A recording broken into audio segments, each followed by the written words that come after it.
1772 খ্রিস্টাব্দে যখন ভুটানের শাসক দেপা শিদার আকস্মিকভাবে কোচবিহার আক্রমণ করেন, তখন দুর্বল কোচবিহার রাজ্য এই আক্রমণের মুখে দিশেহারা হয়ে পড়ে। সামরিক দিক থেকে কোণঠাসা হয়ে কোচবিহারের মহারাজা তখন বাংলার তৎকালীন গভর্নর ওয়ারেন হেস্টিংসের নেতৃত্বাধীন ব্রিটিশ ইস্ট ইন্ডিয়া কোম্পানির কাছে সামরিক সাহায্যের জন্য আবেদন জানান। সামরিক সাহায্য দেওয়ার বিনিময়ে ওয়ারেন হেস্টিংস কোচবিহারের মহারাজের ওপর বেশ কিছু কঠোর শর্ত আরোপ করে একটি চুক্তি স্বাক্ষর করেন।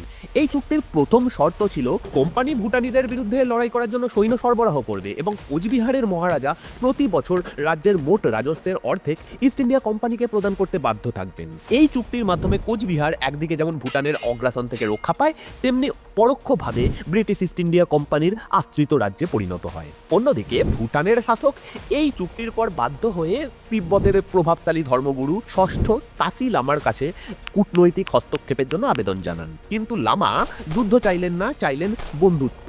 তিনি হেস্টিংসকে চিঠি লিখে অনুরোধ করলেন তাকে যেন বাংলায় একটি জমি দেওয়া হয় যেখানে তিনি শান্তির জন্য একটি মঠ তৈরি করতে পারেন। এই অনুরোধ নিয়ে বাংলায় আসেন তারই প্রতিনিধি পুরনগিরি গোসাই। অন্যদিকে চীনের সাথে বাণিজ্যিক সম্পর্ক স্থাপনে চেষ্টাকারী হেস্টিংস পরিস্থিতির সুযোগ নিয়ে পুরনগিরিকে স্বাগত জানান এবং হুগলি নদীর ঠিক উল্টো পারে হাওড়ার ঘুষুরিতে বেশ বড় সড়ো জমি কিনে দেন। সেই জমিতেই 1776 সালে তৈরি হলো একটি মঠ। হিমালয়ের পর্যটকরা সকলেই মঠের সাথে পরিচিত। সাধারণত বৌদ্ধ মন্দির, যার চারপাশে প্রার্থনা পতাকা থাকে এবং পটভূমিতে সবুজ পাহাড় বা তুষার শৃঙ্গ থাকে। কিন্তু আপনি কি বাংলার সমভূমিতে এরকম একটা মঠ কল্পনা করতে পারেন? ভোট বাগান তেমনই এক বিস্ময়।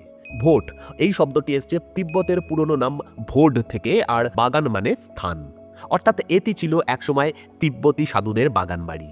এই মঠ শুধু একটি উপাসনালয় ছিল না, এটি ছিল তিব্বতী বণিকদের আশ্রয়স্থল, বৌদ্ধ এবং হিন্দু ধর্মাবলম্বীদের জন্য একটা পুণ্যস্থানও বটে। সনাতনী দশনামী সম্প্রদায়ের অন্তর্গত পুরনগিরি গোসাই ছিলেন এই মঠের প্রধান। কিন্তু 1795 সালে এলো এক ভয়ঙ্কর অন্ধকার। ডাকাতরা হামলা করলো মঠে।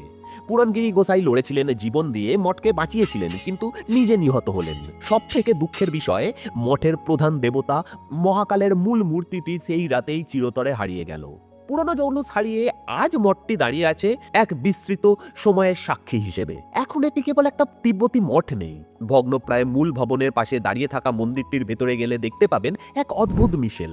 সেখানে তিব্বতী বৌদ্ধদের আরাধ্য দেবী তারা দেবীর মূর্তি রয়েছে, আর তার পাশেই স্থান করে নিয়েছে শিবলিঙ্গ সহ অন্যান্য হিন্দু দেবদেবী। ভোট বাগান, যা ছিল এক বিশাল সাম্রাজ্যের স্বপ্ন, তা এখন কেবল ইতিহাসের ধুলোয় মোড়া এক নিরিবিলি কোণ।